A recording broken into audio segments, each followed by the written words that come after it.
সহ এদেশের যে অর্ডার ছিল সেই অর্ডারগুলো ইন্টারনেটের কারণে তারা মেল করতে পারে নাই, অর্ডারগুলো বাতিল হয়ে গেছে।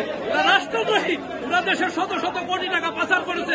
কলেজের বউ বাচ্চা আজকে কানাডাতে অবস্থান করছে, কলকাতায় কোনো কারণবশত যেতে পারে নাই, ধরা পড়ে আজকেও কোর্টে। ও রাষ্ট্রদ্রোহী, ওর ফাঁসি চাই আমরা এই রায় খুশি না। আমরা চাচ্ছি ওর ফাঁসি হোক, ওদেরকে বিশেষ ট্রাইব্যুনাল আদালতে, জনতার আদালতে ছেড়ে দেওয়া হোক, এটাই আমরা চাচ্ছি। 10 দিনের রিমান্ডেও আমরা খুশি না। যতদিন পর্যন্ত এটা সুরাহা না হবে আমরা ফিরে যাবো না ঘরে। আমরা আমার আইনজীবী জনতাদের আন্দোলন চলতেই থাকবে। এই হত্যার সাথে কারা কারা জড়িত সেটা নিরূপণের জন্য এবং কারাই সহযোগিতা করেছে, সরকার মহল থেকে কারা সহযোগিতা করেছে, তাদের নাম সে দেশের ইন্টারনেট বন্ধ করে এই হত্যাকাণ্ডকে ধামাতে বাঁধার জন্য আমরা